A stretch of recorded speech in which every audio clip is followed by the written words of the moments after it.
Welcome back to Bread and Butter. We're serving up the basics for Hearthstone Improvement. This is episode 170, and as always, I am joined by Pylet. Pylet, how are you today? Doing well. How are you? I'm doing fantastic, and today we are joined by Joltc. Joltc, how are you today? I'm good. How about you guys?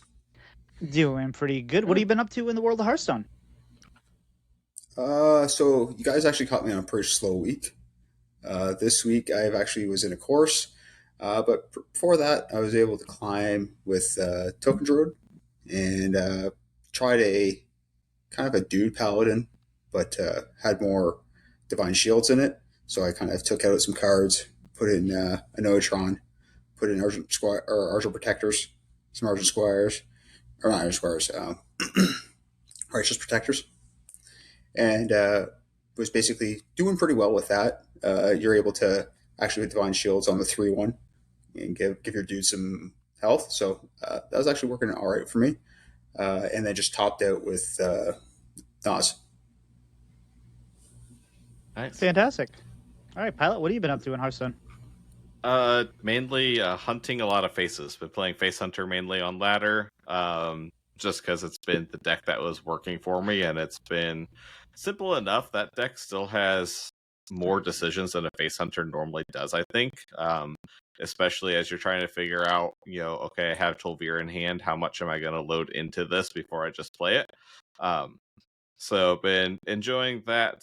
Hit a little bit of a wall a couple days ago where I hit all the high rolls. I lost to a companion hunter that hit like a bunch of taunts on their 6 drops, and then when they went and played the 7 drop roam free to get 8 drops, they hit the 4/10 lifesteal, make everything attack it, and some other very large thing. They had that. It was a mess. I did not win that game. I did win both my Coin Concede and my THL match this week. Went 2-0 in Coin Concede and 3-2 in THL with not lineups I expected. I brought like all aggro and then Quest Control Priest because I expected aggro in THL, and it lined up very well. I went 2-1 with the Priest. With the 1, I am claiming to not be my fault, because the deck that I grabbed is playing the new 3-drop, Cultivating Sprite, where you get the bulb that casts 3 spells and upgrades the cost each turn. I played that for 2 cost spells in the 1 match. It played Alternate Reality, which is the Druid card that we revealed a few months ago that changes your whole handed deck into choose 1 cards from the past, and they're cost 1 less. That's really bad, especially on turn 4 against Face Hunter or Token Druid or whatever is playing. I lost that game. I'm not claiming fault for that. There is nothing that I could do. I got something that almost got me out of the way to where I almost got a Nourish down and could maybe just out mana cheat and do things, but I was dead. So be wary what you play with that. 4 and like 6 and 7 seem like they're okay spots for that card from what I played. 4 has some pretty good cards in there, or stuff in there to where it builds a board, and then as you get higher up they get a little bit stronger. But 2 is buyer beware. Well, I mean, it was a card we revealed, which is great that you finally got to showcase it. I did. I mean, it might have been better if you could have got it like a drum circle or something like that, but I got I did get the one from Scholomance where you get the Treants and then you can choose to give them Rush for Overload 2. That did buy me a turn, and then I couldn't do anything the next turn because I was overloaded too. And just think of the story you would have had if you won that game. So I'm still playing the Death Knight, the Blood Unholy Herald Death Knight, and that deck is fun as heck. It's just like I should be playing some other things and mixing up, and I did. So at the beginning of the week, preparing for my THL match, I played all my decks and I put some effort into my lineup, and I was all ready to go. And I show up on Tuesday night for my lineup for my match, and my opponent does not. So I won this week due to disqualification, which is fine. But I was ready to go. I was raring to go. I did not bring the Blood and Holy Death Knight because I was as much as it's qualifying for good enough deck to play on stream without going against my because I have a really good record with that deck. I am doing really well with that deck, and maybe it's not a good deck, but I am doing really well with it. It's a good deck. Shut up. But it didn't do so well in the Coin Concede listener series message this week when I went to 0-2 to, I don't know, our guest tonight, Joltc. And Joltc, why don't you tell people how you high rolled me, and especially that second game? Well, I just thought you'd be I just want to be humble about it, first of all, to make sure, didn't want to hurt your feelings about talking this for Pylet, because, you know how this can be sometimes. But Pylet, here, I'm going to set the stage for you, all right? Tito's playing Blood, and Holy. I'm playing DH. I am greedy in the mulligan. And so I kept the location, I kept the one drop weapon, and then threw away what I can't remember what the third card was. First draw is air. Second draw is pretty much wind. So we're playing along. Tito's putting some good pressure on me. Next thing you know, location comes down 6. Push the button. Inquisitor. I'm like, okay, I can do this. No problem. Got a Living Legacy in hand. Okay. All right. We can do this. That's 12 damage. All right. We're going to hold on to it. I'm going to play greedy. Also had the 3-cost weapon equipped. So I was like, all right. Only we can do this is get some good burst. So Tito's playing along, put on some good pressure. And then next, it's like, hit the button again. Second Inquisitor. Well, let me back up. Location reopens. Naturally. I'm like, okay. I'm going to play Living Legacy, put down the 12 attack, hit the button again. There's another Inquisitor. Drop it. So there's 27 from hand damage going straight to Tito's dome. And from there, clean up his board, take out some stuff, and Tito then regains control again. Location opens up third and final time, and I pick up a Priestess of Fury, take it, and was able to finish him off with that and the Fellhounds. Oh, yep. And after that, it was game. And I was literally that turn is if he didn't win that turn, there was no way he was winning, because I at that point was about to get like Onyxia after Onyxia after Onyxia after Deathwing. I wouldn't say I was being greedy. I was saying I was weathering the storm, and I was getting myself in a position where I wasn't wasting my resources, and I had a plan, and then the plan did not involve the Priestess of Fury and 2 Fellhounds. We already got through the stupid green rags. Like, we survived that, and we were like, all right, cool. We've weathered the biggest. That's probably the worst. It just kept going. So, well played. And I believe the first game Egg Warrior, I believe. No, first game was Token Druid. Oh, Token Druid, yeah, and that I've had some really good games against Token Druid, and I can go long against it, but I drew like absolute both games. So I made the second game, it was slow and it was fine. But that first game I drew nothing, and you were just all over me like white on rice. So it is what it is. But good games. I'm glad you're on my team in the THL series, and hopefully we can continue on. How'd you do tonight in THL? By the way, we were waiting for you in THL before we started. Big win. So got the big win tonight. So it was a 3-1 win. Some close games. I'll have to share the Hunter versus Demon Hunter match. Had Neri out. So I had Neri, and I somehow was able to generate the 1-drop from Priest that gives you Divine Shield and everything for health. So Neri doubled that. And then I was able to drop the Cinder elemental on that, and then was on top of that was able to then drop the rock skipper and the rock, and was basically just able to burn out and outscale the Demon Hunter. So I'll share that one in our Discord. But so again, I said I've been playing the BBU.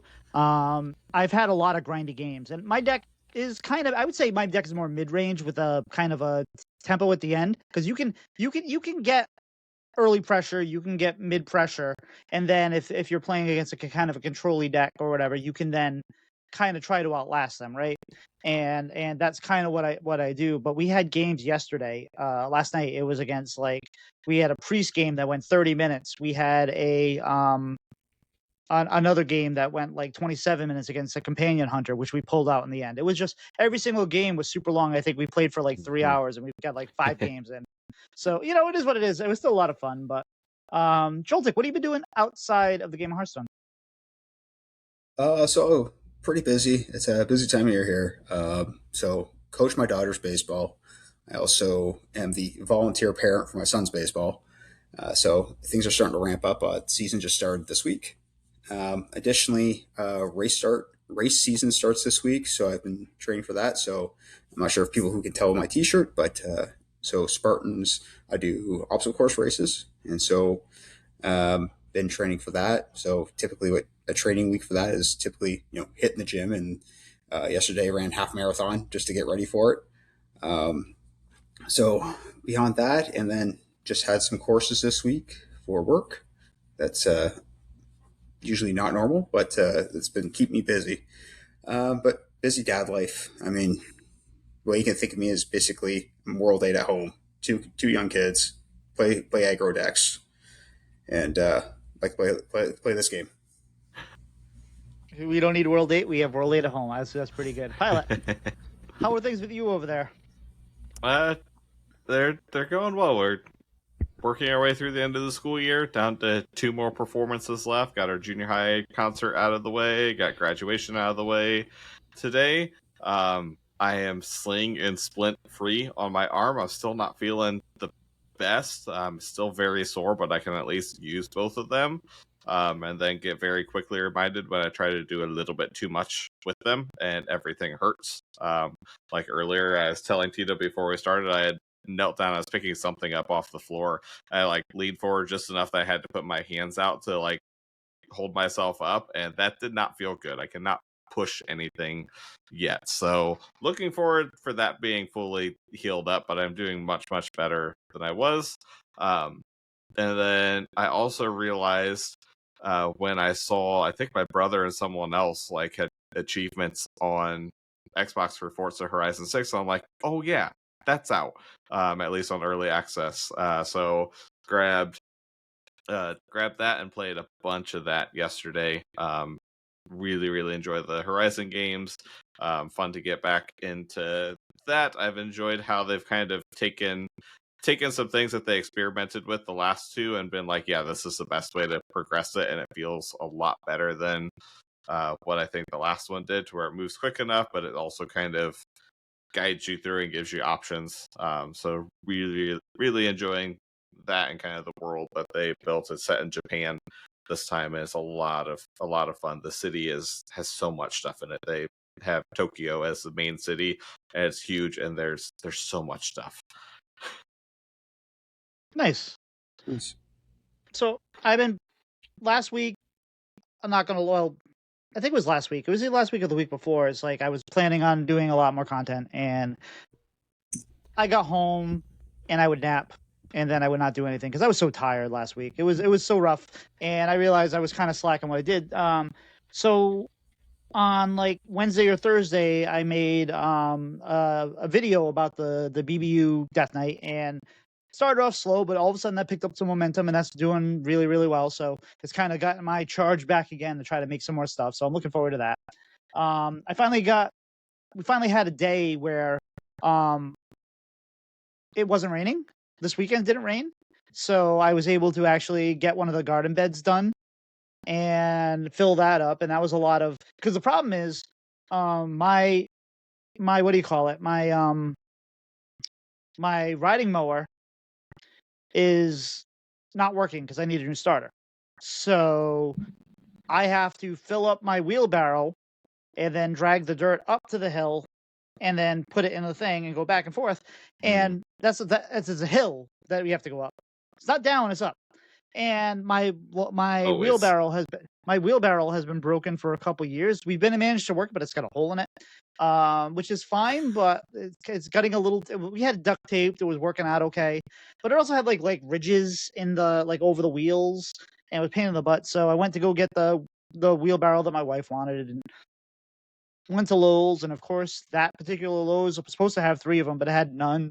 So I had to go down to Salem and go get there's another 30. So it's always one of those, hey, I'm going to go to Lowe's for like 10 minutes. It's going to be like a 20-minute trip, and it ends up hour and a half later. But we still got one done. Next weekend, that's a 4-day weekend for me because I'm taking my kid has a concert on Thursday night, so I'm not going to come all the way back down to Rhode Island for one day of work or a half day of work. So I'm taking the Friday off. So Friday, Saturday, Sunday, and then Memorial Day Monday. I will hopefully get some decent enough weather where I can finish up the second garden bed and the backyard, which we need to still plant grass so the dogs can go back out there because they are going stir crazy without that. But hopefully they're there. Today, I got a Magic deck. I haven't played Magic in a long, long time, but for my wife and kid got me a Commander deck for my birthday, and we went to brunch today, a really nice brunch, and a baseball game. And so we were supposed to go to the game at 1 o'clock, but they pushed it back to 12 o'clock because it was a doubleheader. We weren't going to stay for the doubleheader. But minor league baseball, if they have a doubleheader, they're like, hey, 7 innings, that's the game. And we're like, so we're watching. I'm like, it was weird. I'm like, why are we doing the 7th inning stretch in the 5th inning? Because they're doing the take me out to the ball game. The thing says 7th inning, but it's the 5th inning. I'm like, what's going on here? And then I went to go. I believe I just went to go get something over. I think I was going to go blow my nose, and I got up and I was going to go to the bathroom, and I was coming. I got up and I was like, "Game's over." It's like, what? It's the 7th inning. It's like, so I get it, but come on now, baseball, be traditional. Baseball has to be 9 innings, but that's okay. Outside of that, that's it.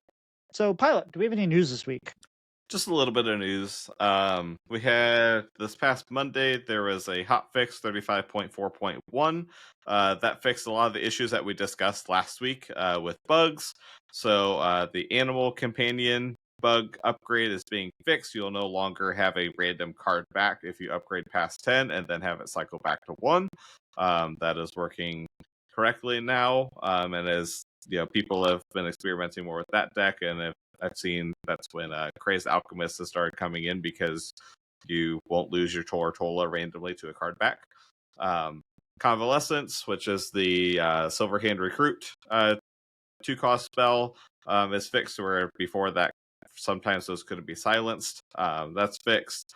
Tyrande, when you're playing the Dragon Soul cards from the new Shatter Legendary, or this new Starter Game Legendary, it would use up the effect on the adjacent ones. Now it's just using the cast an additional time on the one that you actually drag and play.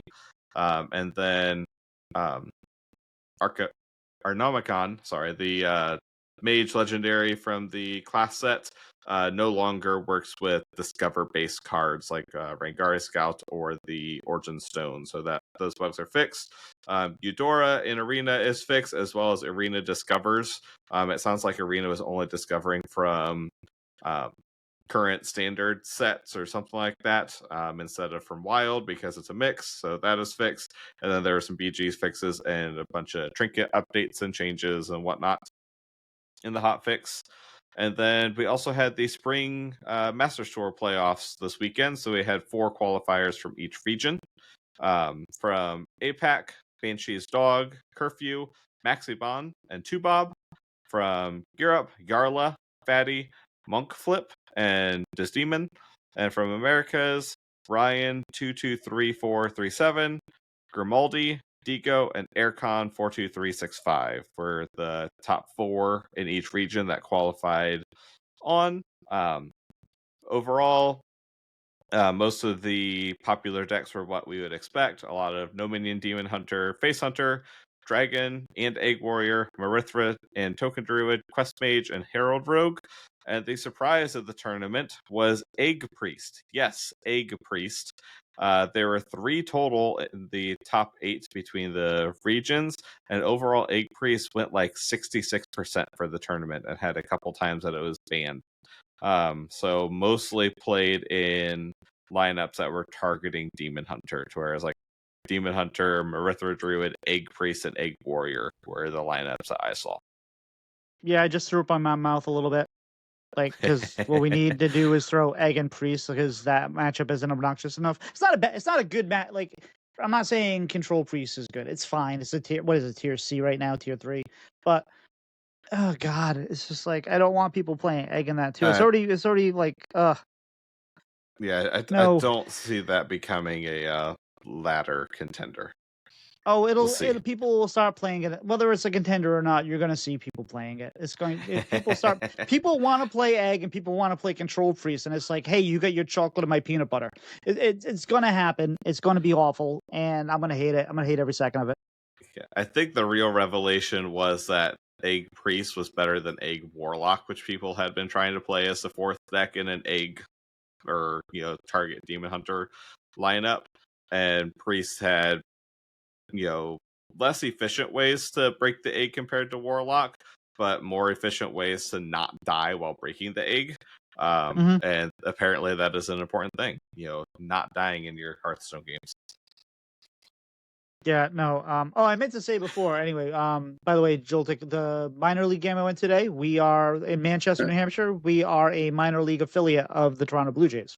So, yeah. Nice. So I saw the Blue Jays hat. So I figured that you'd like that. But so I probably saw some of your future stars today, and probably some people that'll never ever make it.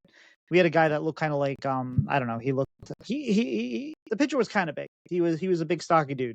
I didn't see. He looked kind of like Nick Nolte or something. I'm not sure. But anyway, yeah. So I didn't get to watch any of this. I watched about like 10 minutes during a Warshack stream. Warshack was co-streaming it.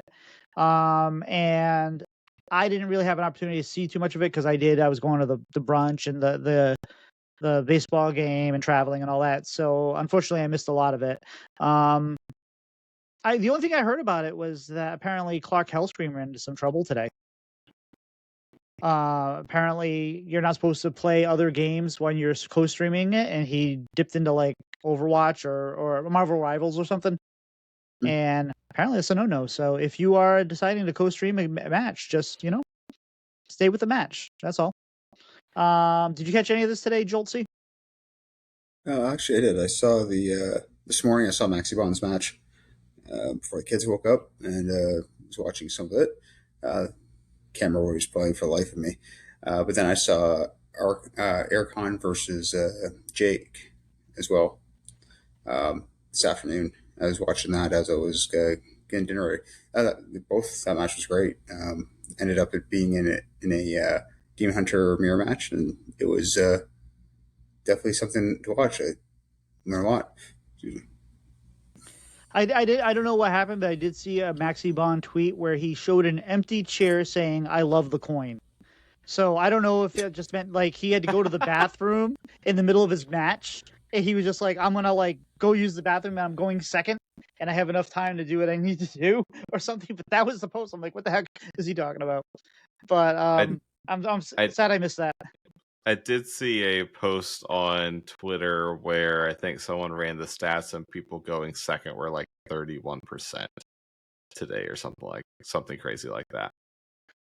Yeah, it's not good. It might have been related to that. So yeah, I didn't get a chance to watch much. I did see Megasa over in Coin Concede shouted out the quarterfinal between Monkflip and Watkins. The series was absurd. I didn't get a chance to catch much. I had it on in the background for an hour to get my drop, and that was about it. I had it on long enough to hear the words "egg priest." And that's about it. So that's interesting that you like the stat that you just mentioned in the tournament that 38% of the people win going second. I wonder if there's like a big difference as we go through some of our sets or whatever year it might be and the cards that we have out there, if the average win rate of going second versus going to first shifts depending on like whatever potential meta we have. Like I wonder if there's any statistics. I'm sure there's statistics that can be done. I'll have to ask Donkey if he can look into that, because I think that'd be interesting, right? Like imagine like year of the Hydra was 70 or was 50-50, but year of the Scarab has been 46, 54, or something like that. I wonder, just because you don't think about these things, right? Because it's just like you're so used to just being first and second, but it's not chess. It's not. So the cards you have might make a real difference in far as whether the first or second makes a difference. Just anecdotally, my guess would be it'd be based on the amount of rush. I found like the more rush there is in the sets, the more likely it is that you have a better chance of being second. You have that catch up mechanic. You have that mechanic there that's helping you to catch up in the first place, right? You can't go face with it. You can't end the game. At least that way you can build back on board. I think past metas personally, I feel like when there's more rush, you have a better chance of going second. Absolutely, and it's great when you catch up on the board and you're like, okay, good, I've caught up on the board, and then your opponent just hits you with a couple green rags. So it's fine. So anybody else have final thoughts on these the tournament or the patch notes before we get to know our guests? Nope. All right. So Joel, how did you get started in gaming and Hearthstone in particular? So getting into gaming, I've had a Nintendo since I was probably about 4. I've been a Nintendo boy growing up through and through. I can't remember which one of you said you had an Atari, but my grandmother had an Atari. That's what got me started. Atari didn't exist when I was 4. Atari didn't exist when I was 4. Never mind Nintendo. Yeah. So it was over at her place. I'd be playing Pac-Man or whatever. Nintendo comes out, Mario comes out. Get one for Christmas, I think, one year, and then just that's took off. Super Nintendo to this day is my favorite system. Basically, any JRPG from that system, whether it's Chrono Trigger, Final Fantasy VI, whether it's Secret of Mana, Secret of Evermore. I think I have close to, I want to say like 70 games for NES just sitting around, just collecting them as they. So when I was a kid, as systems went out and started being discontinued, all the rental places would sell off all their stock. I'd go and snatch up everything. So I probably have 60 NES games, probably close to 70 SNES games. 64, I'm not sure what happened there, but a bunch of GameCube games as well. So game collecting was my thing back when I was a kid, back in college, trying to collect everything that was nostalgic back then. Hearthstone. So after I graduated, I was into StarCraft 2. And if you guys remember Husky from StarCraft, I watched his videos constantly, and then all of a sudden I saw him streaming or did YouTube videos on Hearthstone. It was a beta, closed beta, and he had the opportunity to play. And growing up, I played Pokemon and Yu-Gi-Oh! So I was just like, well, let's pick this up, let's try. Wasn't great. I wasn't really competitive before in those card games, and I was interested in Hearthstone. So when it came to open beta, I was able to jump in and start playing. So that I've been playing since day one. So that's how I've been playing. That's how I got into the game, and my interest in StarCraft for probably about a couple months got me into Hearthstone. So you're not the typical content creator we usually pull into the show, so I get to ask a question that I don't usually get to ask is, how did you find the show? So I found the show through Coin Conceit primarily, as well as Pylet. I mean, the three of us have played against each other I don't know how many times over the years. So knowing you, Tito, knowing that, hey, I've played against Tito, X amount of times, 8, 9, 10 times over the past few years. And I've played against Pylet as well. Just knowing that and knowing that you guys were hosts for the show and listening that, Coin Conceit shouted you guys out. That's how I found this probably about a year and a half ago is when I first jumped on and started listening to you guys.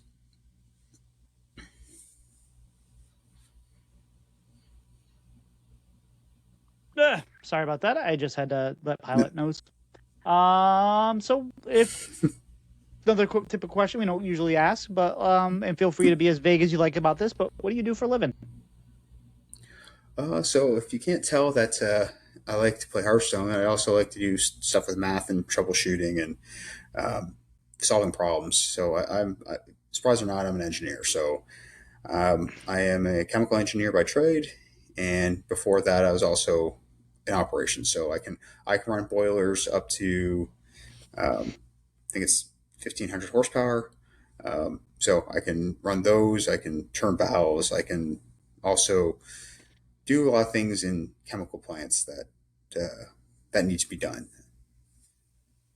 That's fair. I was in telecom for like 20 years, and now I'm into a space where I do work on simulation software, and now I need to know math that I never haven't looked at in like 35 years.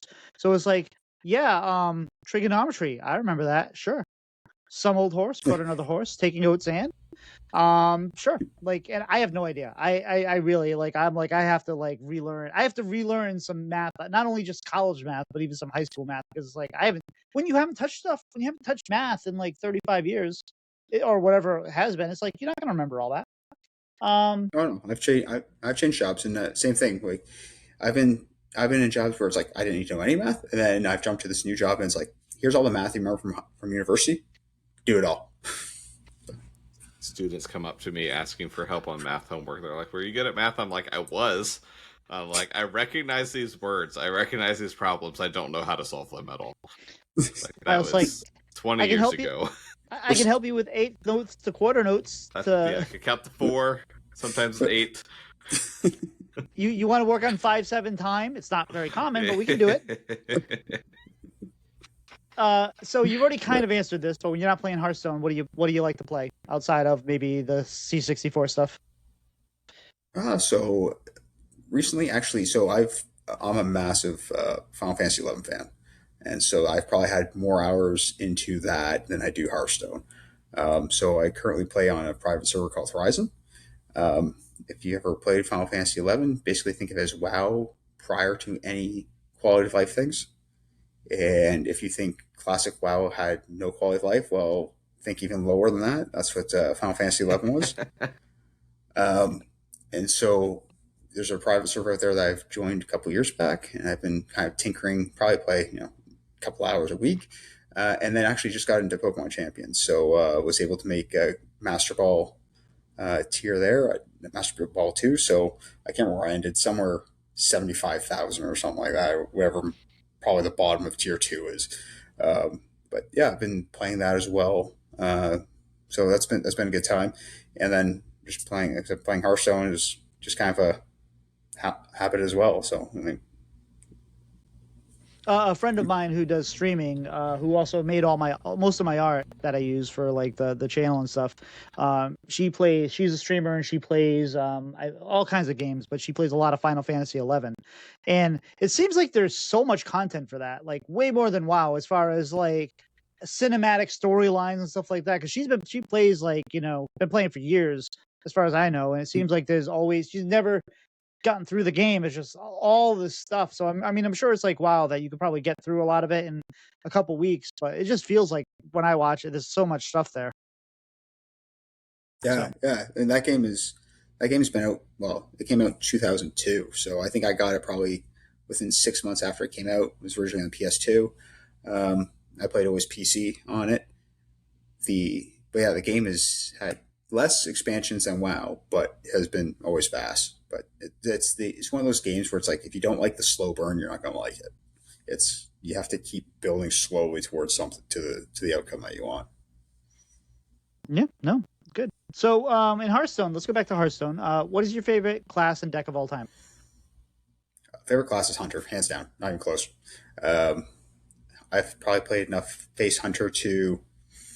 I'm pretty close to Sidisi's top Hunter list. I think I'm like 50 or 100 wins away to start making that list. So hands down, it's definitely Hunter.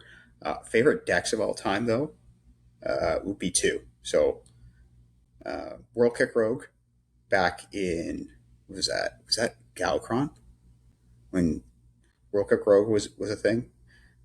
Generating a bunch of nonsense going face. So basically, Temple Rogue deck, and then when you're out of stuff, you just start playing combo things and just hope you hit everything that you need and kill your opponent, and then they explode. other favorite deck was Outcast Druid from Festival. So one of the builds I had back then would drop all. I can't remember what we dropped, but we threw into Biblium Mites the 5/4. Just put a card back in your deck. Dispose of evidence. Put that back. Take a card, put it back, and Inquisitors. And everybody always gave me a hard time because I was playing these Inquisitors. Like, what are you playing with an 8-drop in these decks for? Everything should be below 6 or 7, or sorry, below 4 or 5. The only 7-drop should be the rush, the 5/5 rush. And so I was sitting there going, well, you're weakest to Blood Death Knights, and you're also weak to Control Priests. So out of the blue, you may just be able to drop and hit them for 11 on turn 8 out of the blue. All right, just dispose of evidence, green rag, go face. And so with that, I think that was the first time playing that deck. I think it was the first time I was able to make top 1,000. And then so that's always a fond memory of what I have with my favorite deck there. Yeah, I tried to look to see where I was on the CDC list. I know I'm up there. I'm in the top. I think I'm in the top 50, but I might be wrong. I might be in the top 60. But you'll get there. You'll get there eventually. Yeah. I just it's fine. So you wanted to come on here to talk about this Joltc Juiced Up Draft Team Tournament. So what is this? So this is a format that I've thought about for a little while. And actually, Tito, I think I brought it to you. One of the first people I brought it to was you. And so what this is essentially a team style format that if anybody has, now I'm going to ask you guys, have either one of you done anything to do with fantasy sports, like fantasy football, fantasy hockey? Yep. So what you do is essentially, this is going to be a team activity. The reason why it's team is for ease of accessibility, ease of entry, right? People that don't understand this, we're thinking teams, bring everybody on board. So the way it works is essentially there's a draft, just like a fantasy football draft or a fantasy hockey draft. Everybody's going to be put into a pod, and each individual person drafts an archetype. Now, what is an archetype? Now, for example, the ones I've put into the material, it shows DK and Demon Hunter. So Death Knight and Demon Hunter, they have Triple Frost, Triple Unholy, Triple Frost, Triple Blood. Now, you can draft one of those archetypes, but you don't need to build a deck to one of those archetypes. So essentially what you're doing is you're drafting a set of expansions for you to build deck for. And then you draft 3, so it'll be a 3-round draft. And based on this draft, those are the expansions and the deck and the classes that you would build for the rest of the tournament. So whether it's, and similar to, say, a THL, we're thinking about putting together, you have a match once a week. But everybody has fun at the draft. Everybody has, having people get together and, someone drafts something and says, hey, I think, that's a bad draft pick. What you doing? Don't be silly. Don't be an idiot. Like, come on. What did you do that for? And then everybody thinks, and there's always sleepers, and there's always, things that people see that other people don't see. And that's why we wanted to put this draft format together, just to put something different in. I heard World 8 on your stream on Bread and Butter. I've heard Edelweiss on Coin Concede. Both say, we need something to do with these cards, whether it is they said a modern format to go back.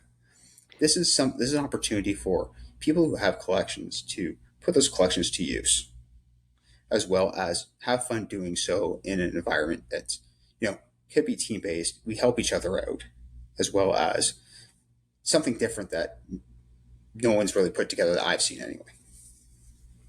So I have 2 thoughts on that as you're describing that. One is, so I play fantasy. I've done fantasy.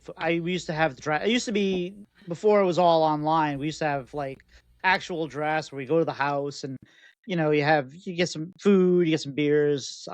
We have other league. We have creeper leagues, other leagues. Hey, Brett Favre's still on the board, even though he retired 3 years ago, or whatever it is. But I also do fantasy golf. And fantasy golf is basically you draft your team at the start of the year, and that's it. And then you just see how well they do for the rest of the year.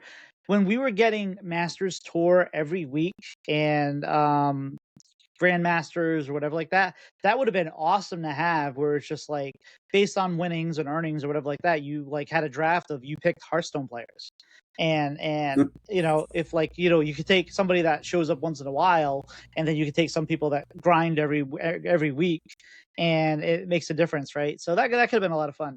My other thought is we had a guest on a couple months ago, or a few months ago now, it's probably longer than that, Giftka, who has a website that is designed around this very particular thing. Idea, not your exact idea, but the idea of having an idea like yours. Have you talked to him about this yet, or?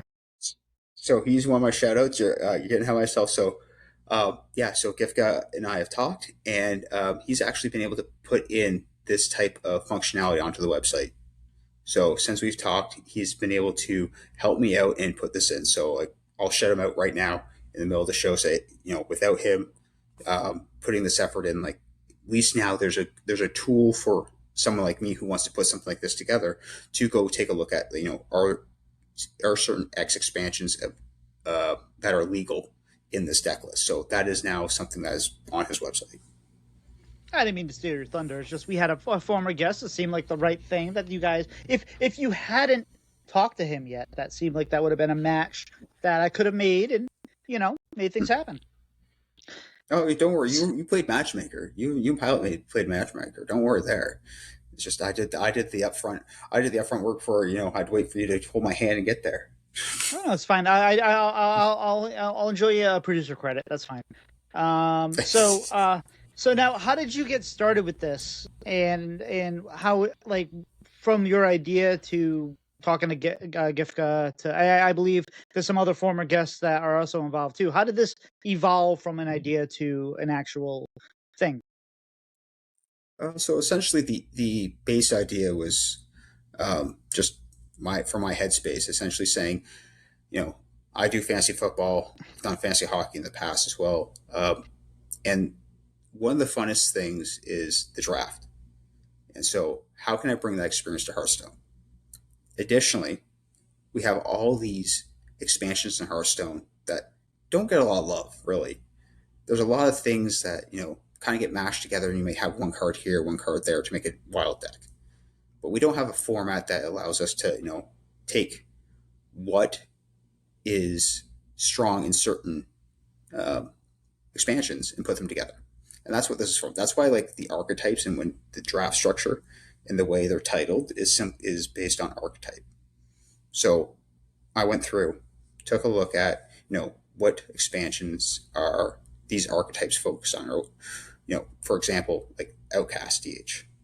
I looked at all the expansions with DH because, again, they don't have all the expansions all the way back to Classic. But I took a look at all the expansions and went, okay, if I wanted to play Outcast DH, what expansions would I want to play? I want to play Ashes, the Initiate set, March of the Lich King, and Festival. So I'll throw all those together. Is it going to be a good deck? I don't know. Is it something that's going to stick? Sure. You know, we'll see what happens. And so it's kind of a king of the hill of all these archetypes that have been built up over the years, and being able to go back and use these wild sets to see if what these archetypes would look like within themselves.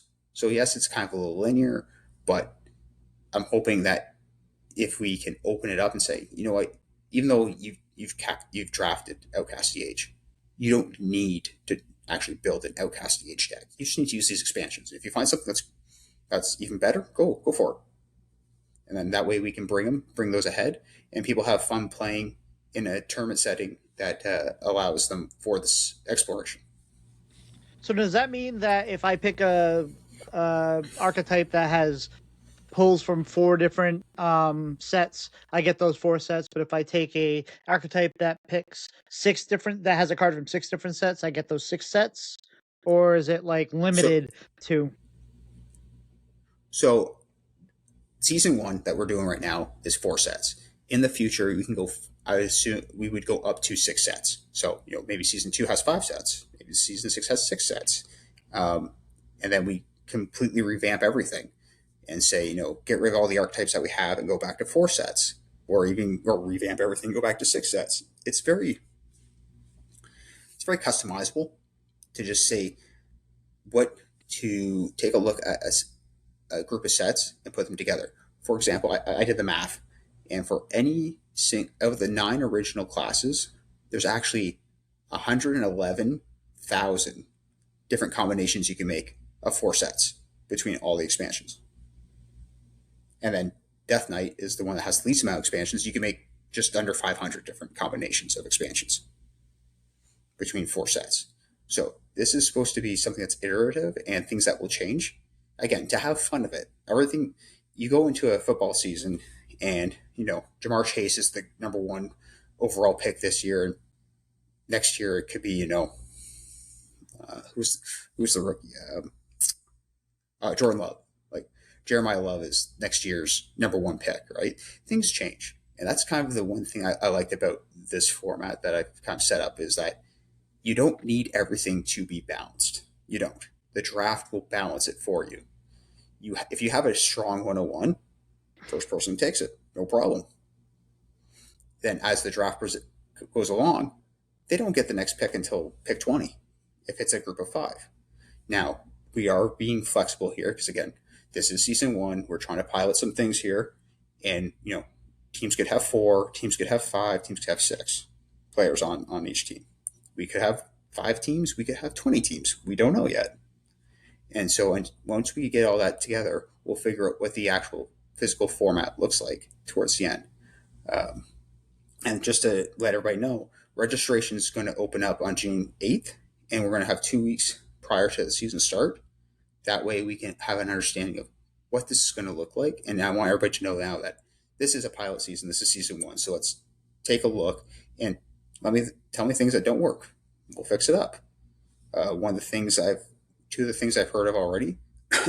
One was bring in newer expansions, do something similar to what World 8 suggested, which is kind of like a modern format. So let's take everything from Voyage, newer. Okay, we can do that to help people out that have smaller collections, as well as being able to put people on teams. Just because you don't have a team doesn't mean you can't register. We'll find you a team. No problem there. Yeah, 12 people register, we'll find you a team. We'll figure this out. The way you were talking about the drafting, I thought you could even go really more granular than that, right? If this takes off, you could have it where it's like, hey, I picked these 4 classes, Demon Hunter, Mage, Priest, and Rogue, and everyone picks their 4 classes, and then have a draft, and you draft the cards. And it's like, if I take, I don't know, if I take Reno, whatever, I'm the only person that gets the Reno. And then you can figure out how you want to draft between your 4 classes, and you have so many cards you can take, and neutrals. So if someone takes a neutral, that comes off the board. So that could be fun too, but that'd be a lot more work. So on that note, I've done what I call the Vampire League or Vampire Tournament. So we only did 1 season, but essentially what happened was everybody so there was 10 of us. 10 of us? Yes, 10 of us. There's 10 of us, and then 9 got to pick whatever deck they want, build however they wanted it. The 10th person had to then build decks on any card that wasn't already selected. And so, but if they won any of their matches, best 2 out of 3. So it was a best of 3. If they won any of their matches, they could steal a deck from someone that they beat and then get all those cards as well. So they could take the whole deck. Then what does the other person get? If they've lost a deck, what do they get? So they're just locked in for the entirety of the tournament or the league. They were locked into those 3 decks. Oh, okay. Interesting. So so if you have any questions, like if you want to get a hold of Joltc, he'll give his information at the end here. But if you can't figure it out, just reach out to me, your Pylet, and we'll point you in the right direction if this is something you're interested in. So where did your username come from, and why do you like to be called Joltc, even there's no I in your name? Well, first of all, it's Joltc, not Joltc. And the reason why this is here, and I see Pylet laughing, 'cause but Tito's awful with names. It's okay. You should have. I was a raid leader in Warcraft for 18 years, and if you think I ever called anybody by like, I would give people nicknames. Like we had somebody, his name's like Raps and something or whatever. And his nickname became Ralph. You know, it didn't matter. Like I'm horrible with the stuff. So like we have High Papaltine is one of the viewers, and what do I call him? I don't know. Hippo Hippopatine was somewhere in there. Yeah, you're really good at adding letters, which is a very unique skill. It's always addition. You're always adding letters. It's never skipping them. No, because people need more. So where'd your name come from, Joltc? Yeah, it's all right. So as I mentioned, big NES fan, big JRPG fan, and I was also the nerdy kid in high school. So it came from two different places at the same time. So one was I used to play competitive paintball, and I needed a call sign, and so my first name started with J. Need something that sounded good, and so that was part of it. And I was trying to think at the time, what can this be? At the same time, being the nerdy kid in high school, I was also writing a JRPG script just because that's how I was, and needed something named for the main character. So I was like, just go with Jolt. And then when you go online, you think Jolt, people already have Jolt. So I put C because it's my last initial. That's exactly how it happened. All right. So final question here. What is something someone might find surprising about you? I think a couple things they could find surprising. So again, I do a lot of obstacle course races. I do a lot of and race season starting. I do a lot of training for that, getting ready for that, and then additionally, I like to cook as well. Nice. What's your favorite thing? What's your favorite dish to prepare? So my favorite dish to prepare is actually like a bruschetta chicken, and so make a homemade glaze, make a homemade rub, make it essentially make a tomato based topping for it. So it's tomato, basil, as well as garlic, some balsamic vinaigrette, and olive oil. So mix that all together, top it, feta, put it in the up. So barbecue the chicken, put the feta on top, bake it for another like 10 minutes, let the feta just melt, serve. Delicious. Great with garlic bread, great with any type of crusty bread as well, like a baguette. All right. Well, and the boys from Boys to Be Wild would be very upset with me if I didn't ask you, what is your recipe for butter chicken? My recipe for butter chicken? Oh, don't ask me butter chicken. Butter chicken is rice, chicken, dump in the jar. All right. Well, we'll let them know. Pylet, what's our main topic tonight? So, our main topic here, we're going to kind of talk about finding our power plays in the decks that we're playing. So most decks have either specifically powerful cards or plays that will swing the game in our favor. And being able to find and identify those are important to having success with it. We talked about this a little bit before, but we're really going to hone in on kind of identifying those really strong plays that we can make that can, win us a game. These could be things so where they are specifically our win condition. Obviously, if it's a combo deck, your power play is the combo that kills your opponent. Don't really have many or any of those in the format right now. Or it could be something that's a powerful swing play, or if you're playing a slower deck, something that is very efficient board clear and tempo wise to where you're clearing off their board while also being able to build your own, such as like a priest playing Medivh's Triumph for 1 and then being able to spend 5 more mana after blowing up the board, something like that. So when you're looking for those, especially when you're first kind of picking up a deck and trying to figure out how you're supposed to win and navigate with it, you need to find out what the most powerful things that your deck can do. There's normally a handful of cards that you can look at and figure out, if I play this card correctly or these cards correctly, this is going to be the thing that is very, very powerful. things like a Wicker Fang, things like Tolvir that are replaying, things that are very heavy tempo swings. And then as soon as you figure those out, you need to start identifying, does it require me to build something up towards it? Is this a one turn I slam this card and hope that that's the big swing, or is it something that we're gradually building up towards throughout the game? And if it does, how do we do that? What things do we need to set those up? What cards are we looking for? What are the specific kind of scenarios or game states?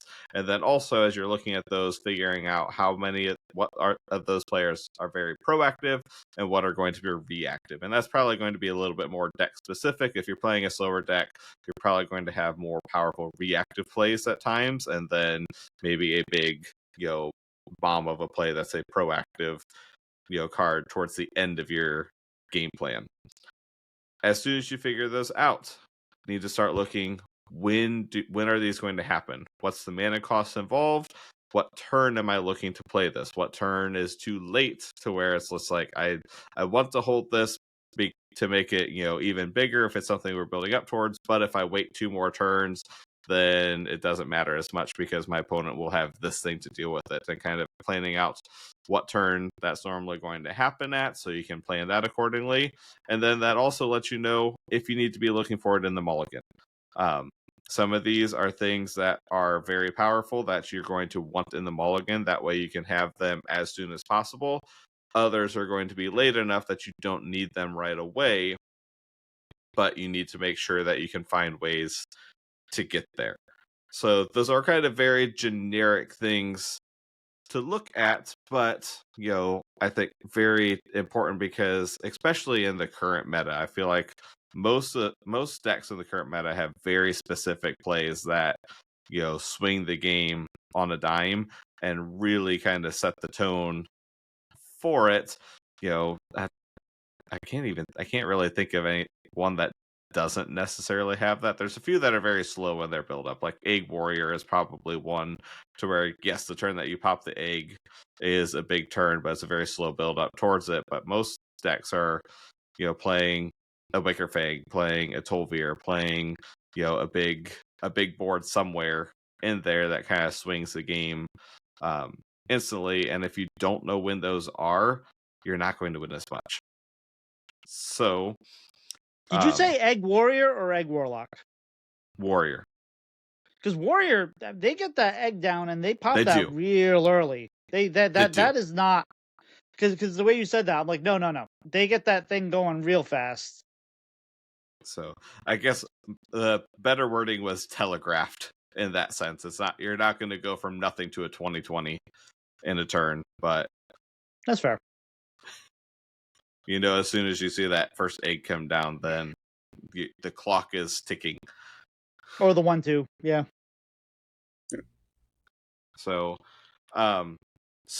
what we're going to do is we're each going to kind of take a deck that we've been playing and kind of identify what it is, especially because I think all 3 of us have very different styles of decks that we're going to talk about with this. So it should be interesting to kind of see how to look at it for different types and speeds and whatnot of decks. Before we get to that, do either of you have anything to add in for just kind of general tips and tricks and things to look at?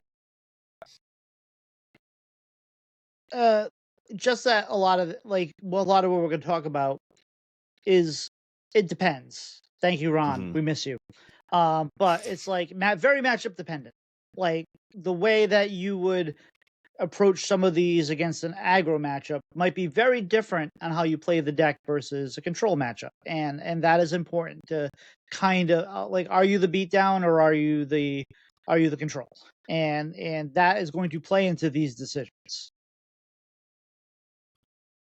Yeah, and just follow up with Tito there. I think one thing you need to also realize is if the matchup as well is if you're playing defensive, can you also squeeze in some draw to get to that big swing that you need?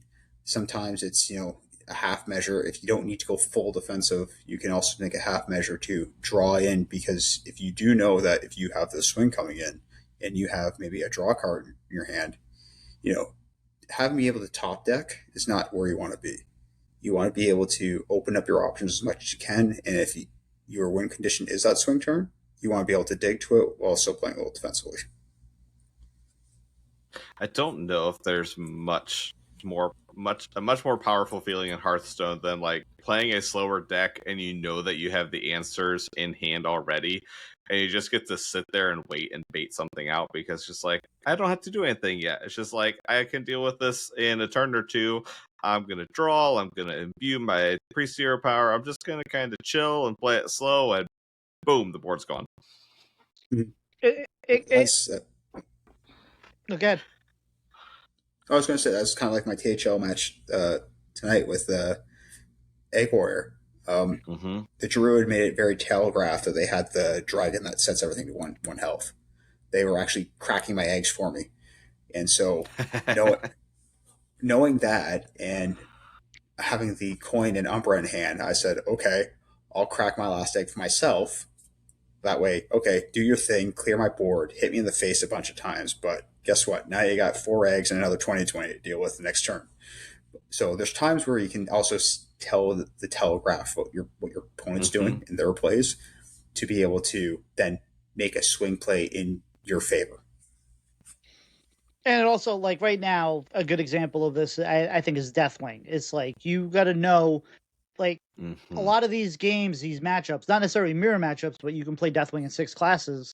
Is how long can you hold on to your Deathwing and wait for them to play theirs? Because it's more advantageous a lot of times, unless you're looking for tempo, unless there's a reason to play it earlier, is you want to wait till they play theirs before you play yours, if you can strategize for that, because then you clear their stuff. It's better, more of a swing turn after their swing turn. So that's one of the hardest things to do, is because you're like, oh, I've heralded 4 times, although I keep calling it invoke on stream. You've heralded 4 times, and now I'm ready to play Deathwing, and I can do all the things. But if you do that, then they're just going to clear your butt right afterwards, and your 12/12 is gone. They have a 12/12. It's like, whoops. So I think that's a really good thing right there. Is how can you take advantage of the cards you have, versus even if they have similar cards, and put yourself in a position to win that game. Yeah, Deathwing is a good example of a very big swing, and especially in that Deathwing Herald mirror, it does feel like the second Deathwing typically wins that, specifically because there aren't a lot of answers for a 12/12 in the format right now, other than Deathwing itself. And I've definitely lost multiple Herald games by being like, yeah, I'm like, my best play here is tempo Deathwing. They've got 3 cards in hand. This should be fine. And then they play theirs back at me. I'm like, I lose. I get hit for 12. But there are also times where you need to go first. Like if you have Deathwing online for 2 versus 4, and there is a Wicker Fang that you cannot deal with otherwise. Oh yeah, play that Deathwing, get out there.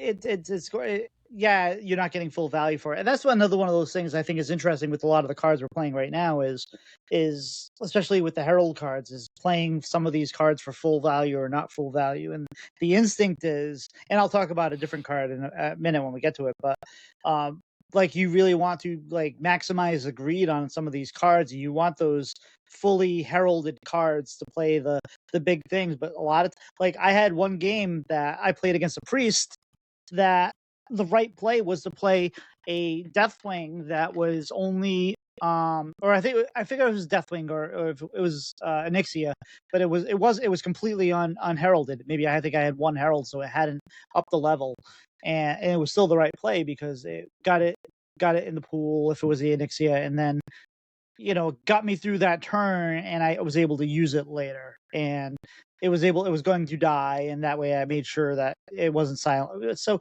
there's a lot of things you can do with just the knowledge of your deck, and I think that's part of what we're talking about here. Yeah. So, Tito, you want to jump into your deck example? So obviously I've been playing a lot of Blood, and Holy Death Knight, and there's a lot of, I feel like this deck can beat any deck Really, honestly, like it feels like I'm in every game, and I don't know I haven't looked too closely to the stats except for my stats. And as of like yesterday, there's only 2 classes that I had small negative win rates on. Everything else was green. And for the most part, it's just understanding the matchup and understanding that the play style is completely different. Like, so we have a card that is called, it's what is it? Manifest, right? It's what's the full name of it? Memorandum Manifest. And this brings back your highest cost undead. And mostly you want to use it to bring back Onyxia, because when you play Onyxia, you get to play 2 more 8/8 minions that gain you health. And that's a win condition. But if you're playing against something like and if you're playing against a deck like an aggro deck like Token Druid or a Paladin and they draw the nuts, they're just going to lose. It's fine. It's whatever. Like, but if they don't draw the nuts and you play smartly, you can win those games. Like in early if you have the obsessive technician and I'm running in my deck one of the what's the spell soul rest ceremony, then a soul rest a technician plus the 1/1 or the 2/2 whatever it is plus the minion you get to play plus the soul rest, that gives you some healing, that gets you a board clear and all that, because it's like a board in a box and you do that. And a lot of times in these matchups, I want to save my manifest for Onyxia, but it is a lot better with Petrodax. Like, you play a Petrodax and you memorandum Petrodax when you need it, you can really just keep yourself in a game to survive till you get to the point of being able to play your Onyxia and maybe your next manifest. But a lot of times, there's a lot of games where I've used both my manifests on the Petrodax, and it has made like all the difference because I was able to clear, I was able to heal, and just stay in that game until I can get to my late game. Also, we have I did mention so we have the what's the name of the weapon there? We have a Staff of the Endbringer. Right, but we have the reason why. So the reason why it's blood, and holy is because we're only running 2 unholy cards. We're running the 1/1 that the Morbid Swarm, and we're running the claw. Right, what's it called? The claw Command of claw. the command claw. And you're like, well, that seems. I was thinking about this the other day. I'm like, well, shouldn't we just be triple unholy at this point then? Because we're that. But the Triple staff. Triple blood. Did I say triple unholy? Triple blood. Yes. I played a lot of triple unholy. That's a different deck. Like, That's a very different deck.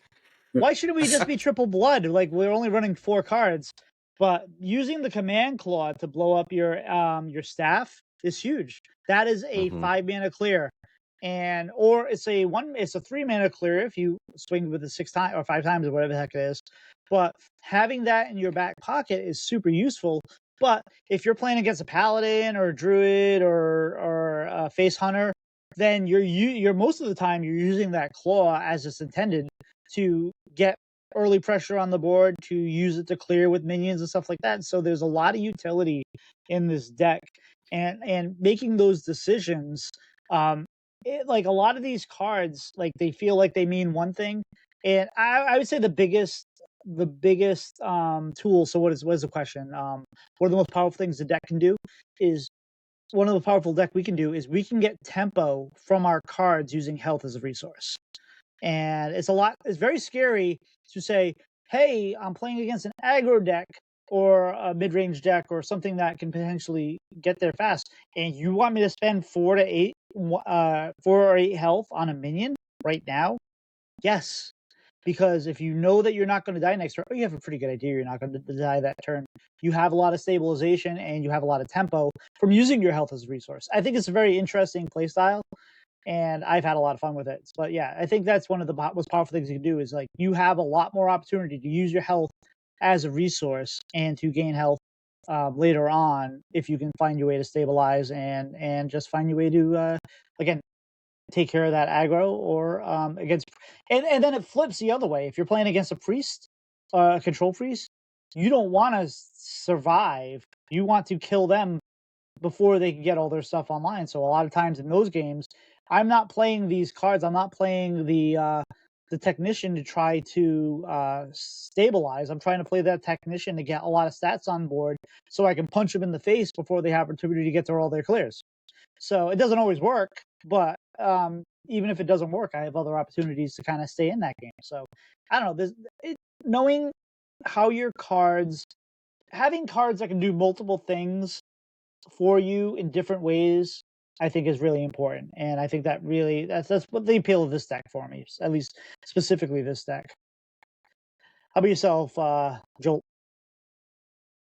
Yeah. So, I mean, first of all, what you're saying about the blood, and holy. I mean, yeah, I've played, Spell Demon Hunter. I've played Token Druid, and I've just been ran over by that deck before.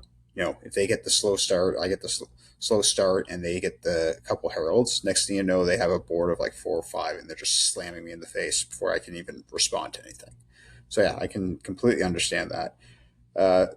Control Priest, not really my thing. Can't really say there, but yeah, I can understand what you need to be the aggressive one on there. As far as power plays for myself, I've been playing a lot of the token decks, Token Druid, aggro Paladin.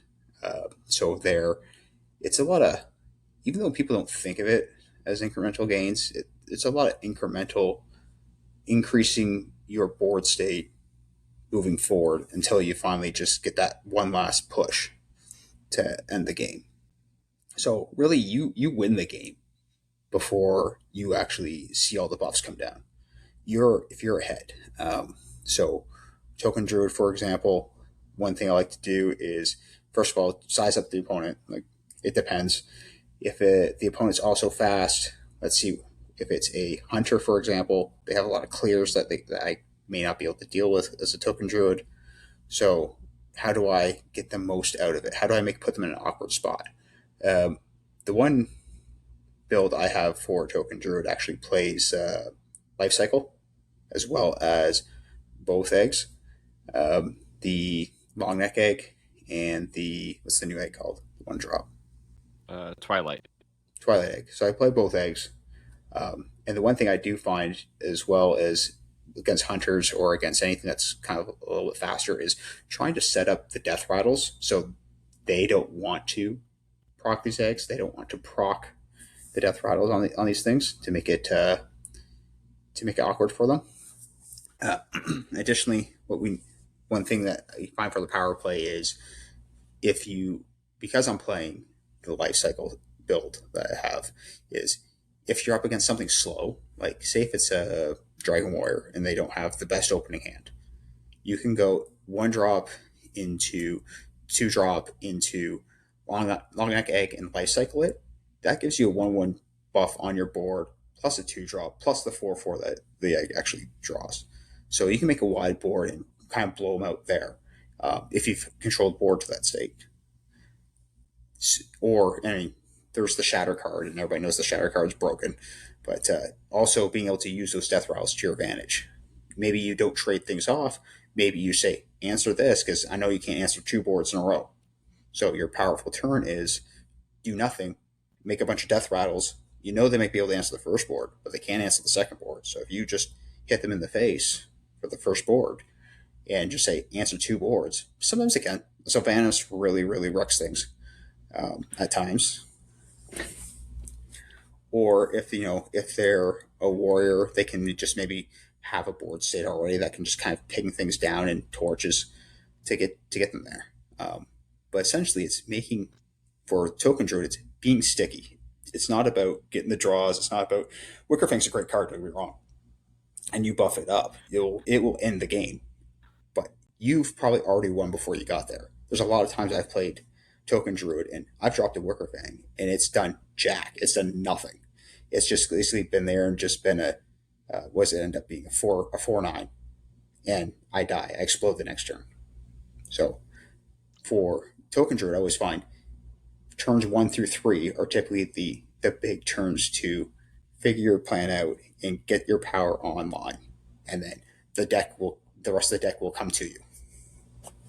The thing I like about Wickerfang too is, even if they take care of it, like, they use so much resources to take care of it that it's usually like, okay, yeah, sure, you just spent 3 cards to delete this, but now I just follow it up with I don't know, Broodwatcher or whatever like that. Now you have to deal with that.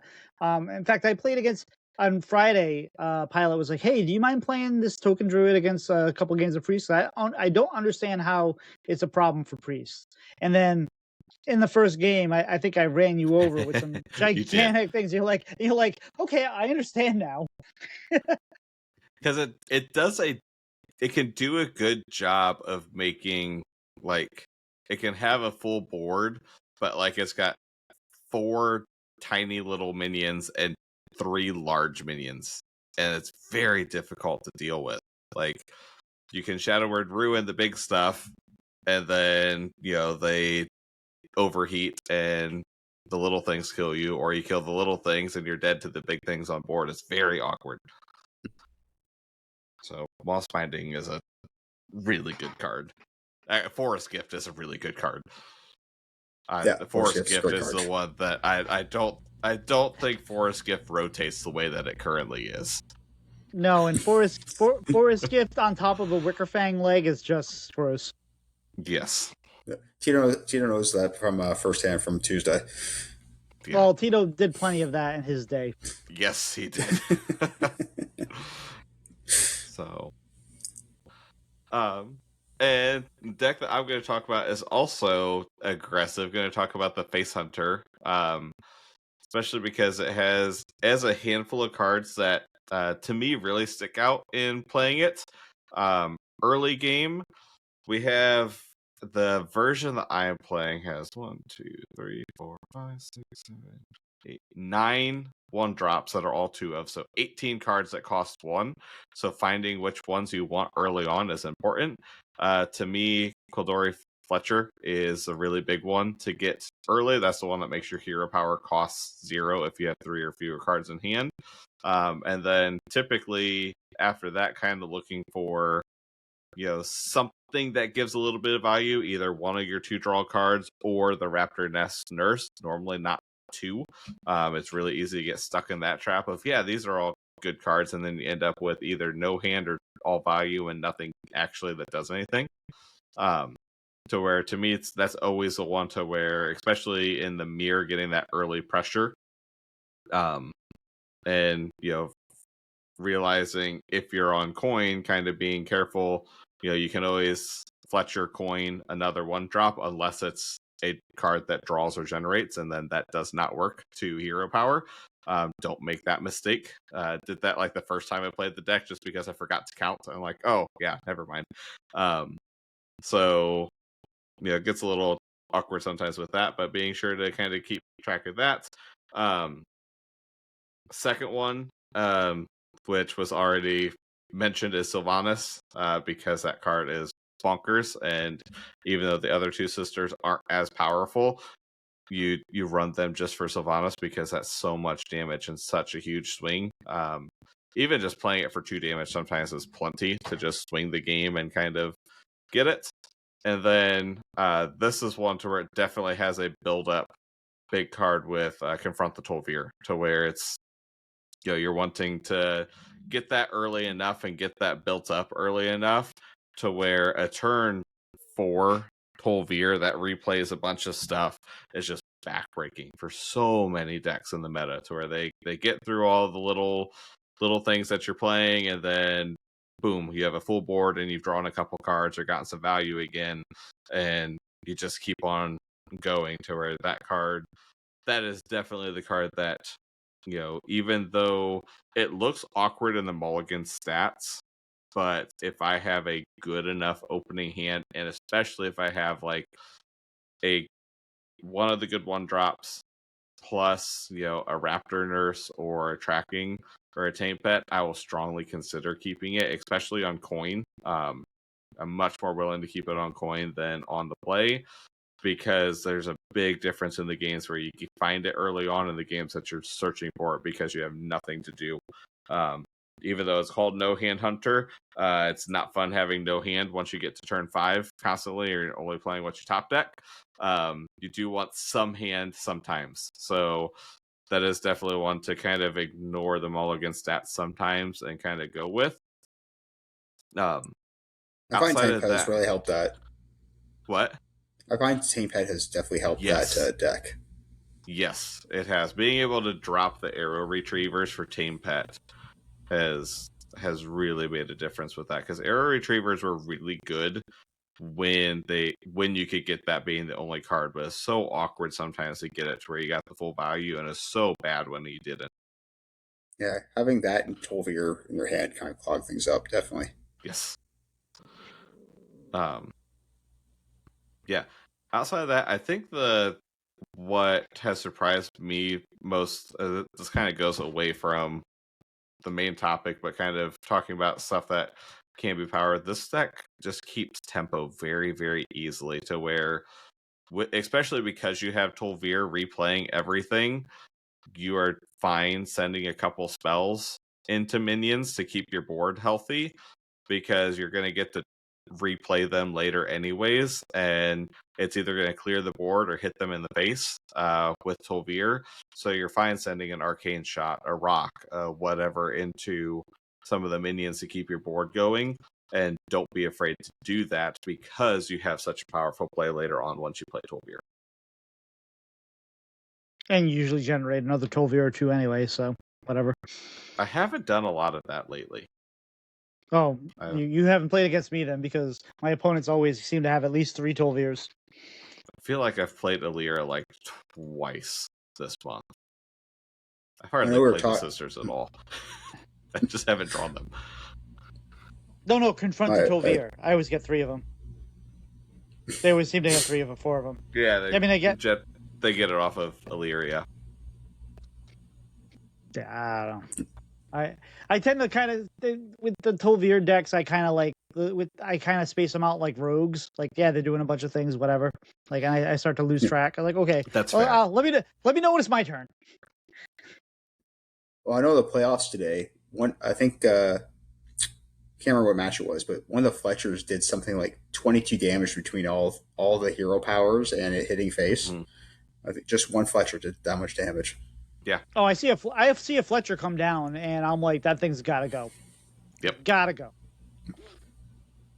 Because if you're like, oh, it's just a 1/3, yeah, sure, but no, they get so much value out of that. You have to, and that's one of the things to note. Like, it's like, it seems so innocent, but like, it's just kind of like the Twilight eggs. If you don't deal with it early, it's going to be a problem for you later. So the amount of times that, especially going on coin, like that I feel is one of the decks where on coin you can really take advantage of it in the meta.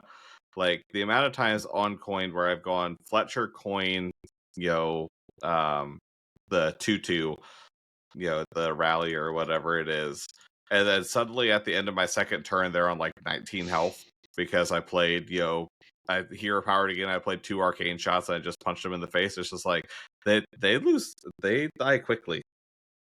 Yeah, if there's a 1-drop taunt that comes out in the next couple sets, that'll be tough. Yeah. Yeah. We don't have a 1-drop taunt now, do we? I don't think so. Think about that. Nope. Demon Hunter does, but it doesn't come down until turn 2. Well, yeah.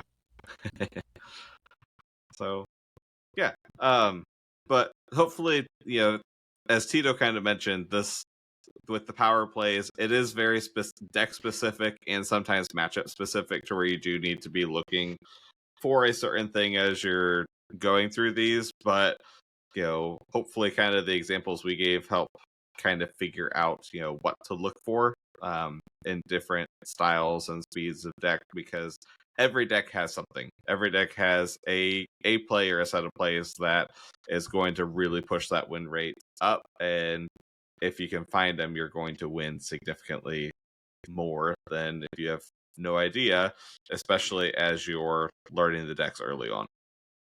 And it also matters, like, matchups matter. And yes, if you are listening to this podcast or any Hearthstone podcast, you are not a casual player. You are beyond a casual player. So it's not just, it's like asking you to know matchups, I don't think is a big stretch. And if, like, that, hey, I know their power play is on turn 6, so if I can get some big tempo on turn 5 and maybe overextend yourself, maybe it kill maybe it doesn't pay off for some reason, but if you know what they're going to do and you can take advantage of that and get ahead of them and pressure them so they can't do that, or that you just the more you play, just pay attention to the matchups, and you'll get a feel for it, because you're only going to see, like, this is a very diverse meta right now, and you're seeing every class, but you're not seeing like 4 decks for every class. You're seeing maybe 1 or 2 decks for every class, right? So you can learn this meta pretty easily. So just learn your deck, have confidence in what you're doing, but also know what's coming and adjust accordingly. On that note, too, you mentioned about putting things down. At the same time, if you know your opponent's power play is coming, you can also hold back. Let them do their big power play and then reload right behind it, especially if it's against like a control deck. Yes, and I would say that sometimes you do that too much. Like yes, if you know that's coming, but you know you can still win after that, great. Yeah, react to that. But if you know that I'm not going to win if they make this play, then push your cards to the end. Like, this is something I actually covered on the other podcast, the Talking Hearthstone this week, is, are you playing to win or are you playing not to lose? And I think understanding that distinction, this is something Pylet tells me all the time. But like, if you understand that distinction, it makes a big difference. If you know that, hey, I know that if they play their clear here, I'm not gonna over invest into it, because then I can follow it up and then I have to think. But if you know that if they clear, I'm done, then push your cards in.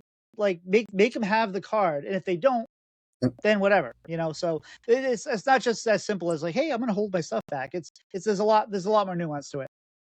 Yes. Yeah. The question you can ask yourself: am I SOL if they have it? And if they are, throw it in, because you're not getting another chance. Yep. But if you hey, you're like, hey, I can play a Shadows of Yesterday after they clear that. I don't care. Go ahead, clear that. I got more cards, and then I got a chow down. Yeah. It's a case of there's a big difference between underplaying it and overplaying it. Being like, this is kind of an okay board. I think that they're going to clear it. Let's hold everything back. Compared to, this is a board that they're going to clear no matter what. There's no sense. I've got 5 minions on board. They're going to want to clear it.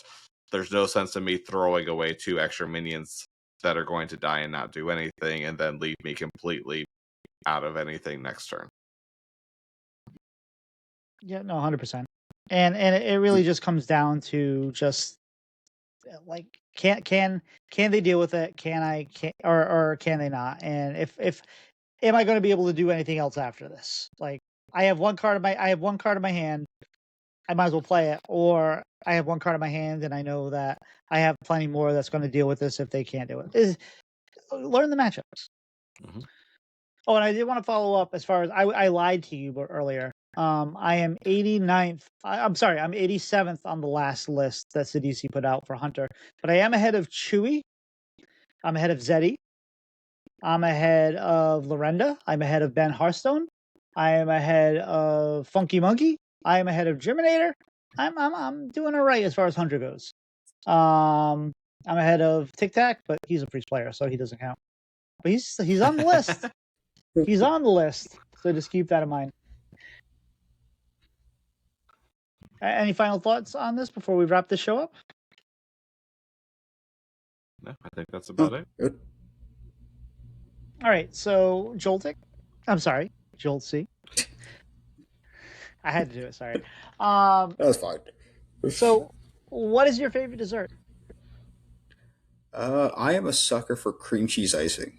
So, a good carrot cake or red velvet cheesecake that has cream cheese icing with it.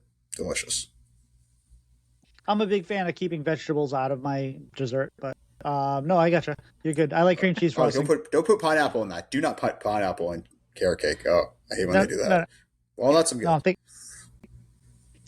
That's fair. All right, so if you'd like to support the show, you can do so by joining us over at patreon.com/BreadAndButterHS. You can get the raw audio early, access to our members channel on Discord. You get to help shape future questions, and if you'd like to help us in a non-financial way, you can let people know about the show and know how we're doing. Our patron of the month is still Torby Flenderson. That's how patron of the month works, is they get to be announced every week until the month is over. And if you don't want to support us if you don't want to support us financially, let people know, like word of mouth. Let people know, hey, you like playing Hearthstone. Maybe you'll learn a thing or two if you listen to this podcast, or maybe you'll at least be entertained by the way Tito can't pronounce anybody's name correctly. We'll make it work. So, and you can also look for us at Bread and Butter HS on YouTube, where we usually have some good clips and stuff from the show. We post full episodes, and you get to see the handsome faces of all our guests. Joltc, where can people find you if they'd like to find you out on social media, or if they want to? I had to do it, sorry.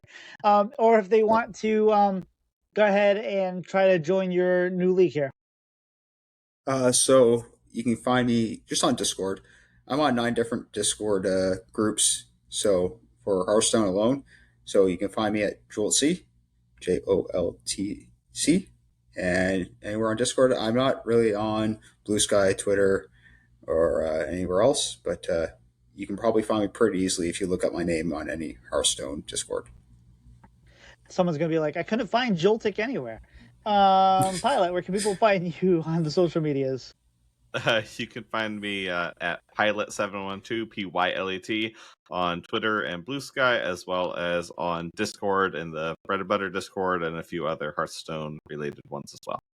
Tito, what about you? And you can find me at Tito Santana, Tito Santana HS on Twitter, Twitch, YouTube, TikTok. Hopefully, YouTube. That's the place I'd love to see you. Or also my stream. We're still growing. We're still having some fun. I think at night it's been really nice. And now, especially now that my mod never seems to be there to mod. So yeah. Listen. So Joltc, is there anything you'd like to shout out or promote this week? Obviously, we know the league, but yeah.